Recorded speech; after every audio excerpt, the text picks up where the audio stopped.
Another day, another hefty load of evidence for The Hague against Israel. The IDF has been forced to admit that they have been running a propaganda channel on Telegram aimed at Israeli citizens that featured snuff films of Palestinians being murdered, dehumanized as insects and vermin, their bodies desecrated, and the destruction of Gaza glorified.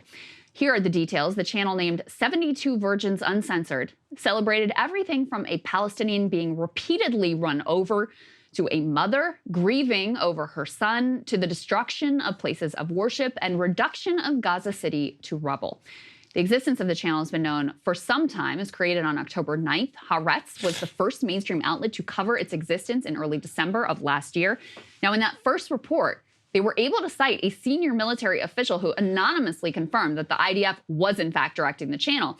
At the time, however, the IDF denied those claims. Now, in a follow-up, the IDF has been forced to admit that their own propaganda unit was behind 72 Virgins the whole time. Here is Haaretz with that reporting, quote, "Reversing an earlier denial, Israeli military officials have admitted that the Telegram channel 72 Virgins Uncensored was operated by members of a department of the Israeli Defense Forces Operations Directorate. The admission comes after Haaretz published an expose on the channel last month, which led to an internal investigation into the matter. The probe, conducted by Major General Oded Basiak, head of the Operations Directorate, found that the information that led to the original denial that the channel was operated by or on behalf of the army was incorrect and relied on misinformation relayed by members of the influencing department. In the wake of these findings, the unit's wartime commander is to end his military service." So now the IDF claims that the influencing department was in fact running the channel, but they were just freelancing, doing so without authorization. You can make your own judgments about how accurate this new version of the story is.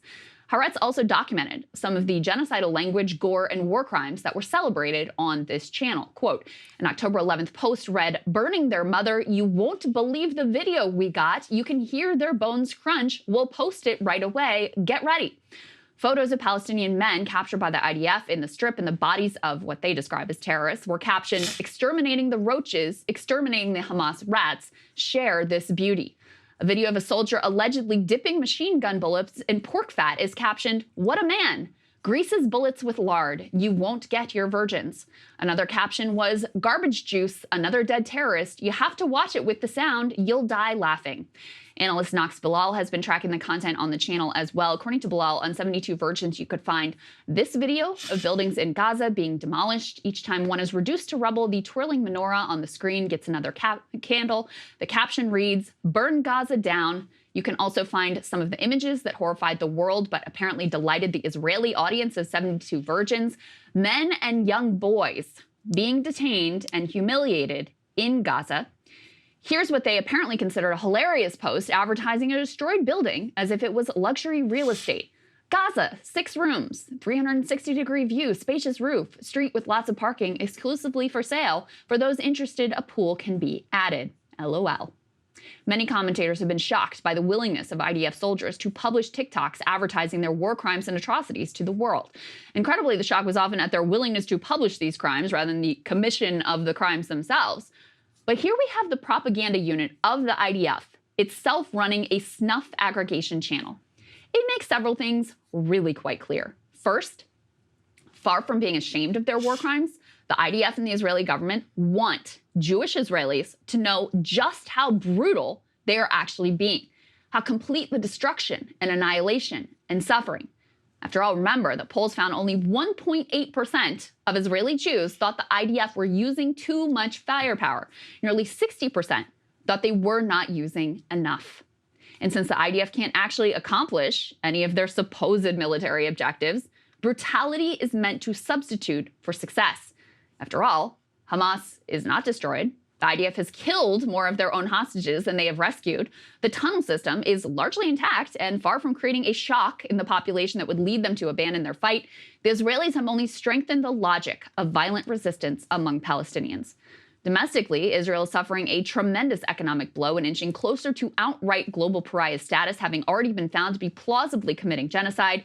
Even the pathetic and genocide-abetting Biden administration, alongside the pathetic and genocide-abetting Sunak UK government, are considering unilateral recognition of a Palestinian state. Hamas is likely strengthened, and the security of the Israeli people has only been further compromised. So gore, horror, and incitement to genocide are proffered as a way to cover for the abject systematic failure to accomplish any of the supposed goals of this operation. The IDF atrocity TikToks are not a bug, but a feature of this system, not just allowed, but encouraged. After all, this entire 72 Virgins channel was sustained and populated with multiple posts daily, including confidential operational details for months by the very unit dedicated to putting out the version of the war and the messaging on the war that the official powers that be want to see propagated. I'm reminded of Haaretz' recent report from the ethnic cleansing conference just held in Israel, attended by more than a dozen government ministers. According to their journalists there on the ground, the most rapturous response was reserved for exactly this type of content. Quote, the biggest response came for videos of soldiers in Gaza calling for the strip to be resettled, shouting out that there are no innocents, or photographing themselves with banners for the Katif block, that is the former settlements in the Gaza Strip.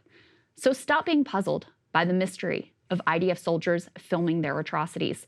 These same TikToks, which spark revulsion around the globe, are met with awe and admiration by the domestic population on whom Netanyahu and co depend on for their grip on power. The soldiers committing those crimes, they're celebrated as heroes. Now, it is cold comfort for the Palestinians who are being subjected to torture, starvation, mass killings, and complete annihilation of their civil society.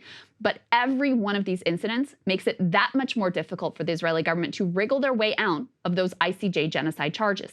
How can you argue that Bibi's calls to destroy Amalek, or President Herzog's declaration that there are no innocent civilians, or Defense Secretary Gallant's comment that they are fighting human animals be taken as anything other than official government policy when the IDF is running a channel to glorify actions entirely consistent with these genocidal comments?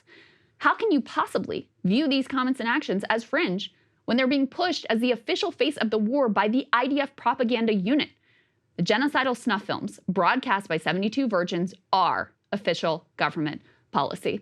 And Sagar, I think it's important for people to recognize. Hey guys, if you want to see what I had to say to Crystal's monologue, not just this one, all of them going back to the very beginning, become a premium subscriber today, breakingpoints.com.